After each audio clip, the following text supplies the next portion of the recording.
পলিটেকনিকের first year এবং second ইয়ারের যে রেজিস্ট্রেশন প্রসেস তোমাদের হচ্ছিল তাতে অনেকেরই অনেক ভুল ভ্রান্তি হয়েছে। অনেকের পেমেন্ট একবার করেছো বা দুবার করেছো, তার সেটা করার পরেও কিন্তু পেমেন্ট সাকসেসফুল হয়নি।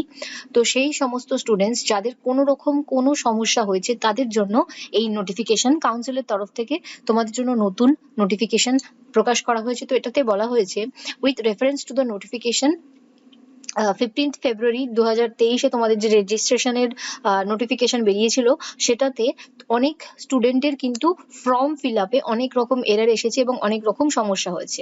তো সেটার ফলে head of the institute are hereby asked to validate registration of each and every student after due verification of the data provided by the students by registering themselves through institute login। তো এবার আমি তোমাদেরকে আগের ভিডিওতেও বলেছিলাম যে যাদের কোনো রকম কোনো সমস্যা হয়েছে সেই সমস্যাটা কিন্তু তোমাদের কলেজের যিনি এইচওডি ওনাকে জানাও এবং কাউন্সিলে মেল করতে।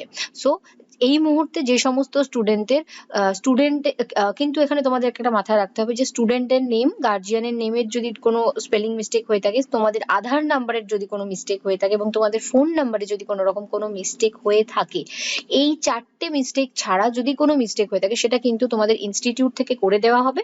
আর এই যে চারটে বললাম তোমাদেরকে, স্টুডেন্ট নেম, গার্জিয়ান নেম আর স্টুডেন্টের আধার নাম্বার আর স্টুডেন্টের ফোন নাম্বার, এটা কিন্তু কাউন্সিলের তরফ থেকে রেকটিফাই করা হবে, এখানে তোমরা দেখতে পাচ্ছ। আর ইউজার আইডি আর পাসওয়ার্ড, স্টুডেন্টদের যে ইউজার আইডি আর পাসওয়ার্ড সেটা কিন্তু কাউন্সিলের তরফ থেকে প্রত্যেকটা পলিটেকনিক ইনস্টিটিউটে পাঠিয়ে দেওয়া হবে। তো যাদের যাদের কোনো রকম কিছু সমস্যা হয়েছে তারা কিন্তু অবশ্যই তোমাদের এইচওডি কে জানাও, কারণ এটা কিন্তু উইদিন 5 days ইনস্টিটিউটকে 5 দিন সময় দেওয়া হয়েছে। তো এই 5 দিনের মধ্যে কিন্তু ইনস্টিটিউট সেটা ঠিক করবে। এবং তোমাদের যে কাউন্সিলের তরফ থেকে যে তোমাদের যে রেজিস্ট্রেশনের ডেট সেটা বাড়ানো হবে কি হবে না, হয়তো অনেক স্টুডেন্ট এরকম আছো যে প্রসেসে অনেক এরর আসছিল, তার ফলে হয়তো তোমরা সাকসেসফুলি সাবমিট করতে পারোনি। তো সেই সমস্ত স্টুডেন্টদের জন্য ডেট, রেজিস্ট্রেশনের যে ডেট সেটা বাড়ানো হবে কি হবে না সেটা কিন্তু 28শে ফেব্রুয়ারি ফার্দার নোটিফিকেশন জারি করা হবে।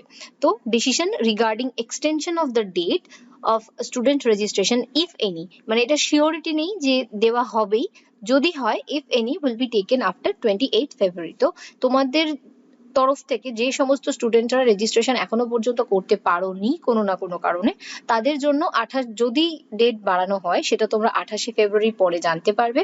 এবং যে সমস্ত স্টুডেন্টের কোনো রকম কোনো ভুল ভ্রান্তি হয়েছে বা টাকা কেটে নিয়েছে, একবার বা দুবার কেটে নিয়েছে, তো সেই সমস্ত জিনিসগুলো কিন্তু তোমরা কলেজের এইচওডি কে জানিয়ে রাখো। এবং এরকম অনেক স্টুডেন্ট আছে যাদের টাকা দুবার কেটেছিল, একটা সাকসেসফুল হয়েছে এবং একটা কিন্তু তাদের অলরেডি রিফান্ডও করা হয়েছে। তো এরকম সমস্যা যদি কারোর থাকে অবশ্যই কিন্তু কমেন্ট সেকশনে জানিও।